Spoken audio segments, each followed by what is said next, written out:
Hi everyone, today we're looking at our functional movement and how we use our core to help support our internal organs and our core structures around our organs to support us from inside when we're doing things like heavy lifting or quickly picking up a child.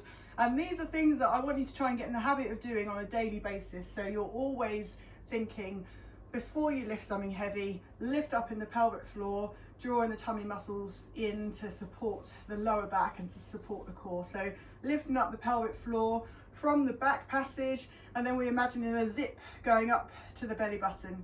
And it's kind of easier to do this when you're lying on the floor because you don't have to think about anything else going on the body. You can just go from a nice relaxed state. So you can do it when you wake up in the morning, when you're lying in bed, before you get out of bed, hopefully if the kids aren't jumping on you, or you can do it at night just as when you get into bed, and just have a few moments just to focus on the core, the lifting up the muscles in the pelvic floor, belly button, spine. So we think about the lifting up in the pelvic floors when you need a wee and you're really desperate to go, and you just have to have that little squeeze up just to hold it for a little bit longer before you get to the toilet. It's that feeling. So it's not a really tense feeling, it's a little bit of a gentle awareness. So imagine now you need to go to the loo and you just have that little lift up in the muscles underneath the pelvic floor muscles.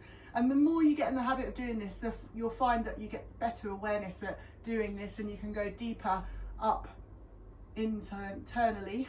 There's no other way of explaining it, but deeper up you can find that lift up higher up in the pelvic floor muscles, and then that drawing of the tummy muscles through to the spine. And again, it's a gentle awareness, so it's not a really tight feeling where you can't breathe. You should be able to really breathe and relax with it as well. So I'm going to get you to lie on the floor now, so if you just want to lie down and starting from the lift in the pelvic floor, so finding that action again where you're lifting up. You can do it with feet on the floor, knees to the ceiling, by the way, because it's kind of a bit easier to engage everything with the feet on the floor.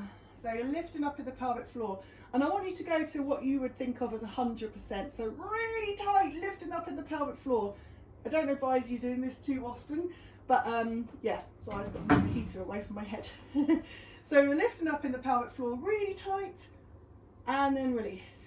Now I want you to go to 50% of that. So about 50% of that same sensation from when you had it really tight. Now you're going about halfway and release. Right, now we're going to go with the breath. So breathing in. Now you're going to go to about a quarter of the way. So a quarter of the way as you breathe out. And you'll see it's not a tight feeling, it's not a tense feeling, it's a gentle awareness. So that is the lift in the pelvic floor that I wanted to try and find during the session. So a little bit of gentle awareness there. Nothing too tight or painful, or so that you can't breathe. Okay, now we're going to do the same with our belly button to spine. So deep breath in, and I want you to find 100% tight, drawing the tummy muscles through to the spine. It may feel uncomfortable, just release off if it doesn't feel great, and then release. Halfway, breathe in. Halfway of that sensation, tummy muscles drawing through to the spine, and release. Now 25%, a quarter of the way, breathe in, about a quarter of the way in. Again, not a tight sensation, you could still keep it there and be able to breathe and release. Okay, now we're going to coordinate the both. So if you remember from the ABC of Pilates video, we're breathing in to the lower rib cage. We're not breathing into the tummy, we're not breathing into the chest. So let's find that now. Breath in to the lower rib cage, breathing in. And then we're going to lift up in the pelvic floor with that quarter of a way sensation. Imagine a zip going through to the belly button, quarter of a way sensation. And carry on breathing the air out. Trying again, breathing in. Lift up in the pelvic floor, about a quarter of the way, zip through as you're breathing out. So you can make it a complete action. And think about the lift in the pelvic floor starting from the back passage, and that zip then continues as you breathe out. Breathing in, lift up in the pelvic floor, zip belly button spine, breathing out. Lift up. So you could do this about 10 times maybe, in the first week, every day, lift up. And if you have a little bit of a lower back problem, or just you generally need to strengthen the lower back, you could press the lower back down as you zip through to the belly button. So let's try that now. We call it a pelvic tilt. So when we have a little bit of space underneath our lower back, we call it neutral alignment of the pelvis in neutral. Breathing in, lift up from the pelvic floor, back passage, zip through, press the lower back down into the mat, to breathe out. Inhale, pelvis to neutral, lift up in the pelvic floor, zip through to the belly button, breathe out. Breathe in, lift up, breathe out. Once more, lift up, pelvic floor lifts. So it's easy enough to find it when we're lying down. We're now going to have a go at trying it sitting up. So it's a little bit more of a, you just have to engage the brain a little bit more. So lifting up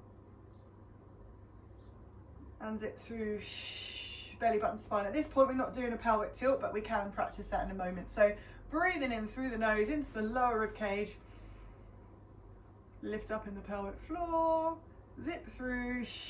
Oh, so we're not doing a pelvic tilt, belly button spine, breathe out. Breathe in, lift up in the pelvic floor, zip through, belly button spine, breathe out. And like I say, if you wanted to try when you're sitting, introducing the lift in the pelvic floor, tucking the tailbone underneath. Inhale, lift up in the pelvic floor, belly button spine, lift up in the pelvic floor, belly button spine.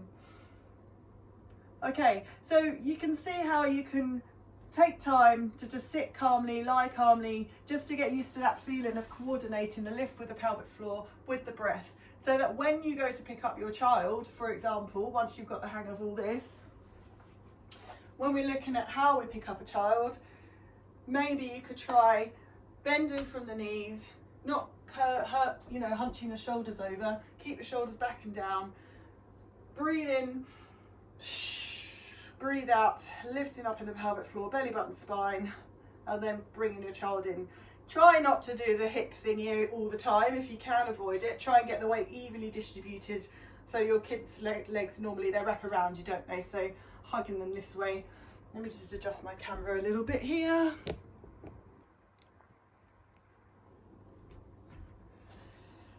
So yes, as I say, or whatever you're picking up, shopping, lift up, pelvic floor, lift. Nice straight back. And we're going to be doing a little bit of squat, or a lot of squat work maybe, in these sessions to get that power coming into the legs. Okay? Hope that helps you. And yeah, give it a go as many times in the first week maybe as you can, 10 times a day, either lying down or sitting up or both, it's up to you. I wouldn't advise overdoing it though, so don't overdo it. We don't want our pelvic floors to be too tense, too tight, because that can cause another set of issues. So we want to make sure though that we're bringing back that core control, and of course by connecting with your pelvic floor more often, you're going to find that when you are doing anything, it's exerting, that you don't accidentally have a little wee, for example. There's just lots of benefits to just having a slightly stronger pelvic floor after you've given birth to a child. It's really good to rehabilitate that strength. Okay, thank you.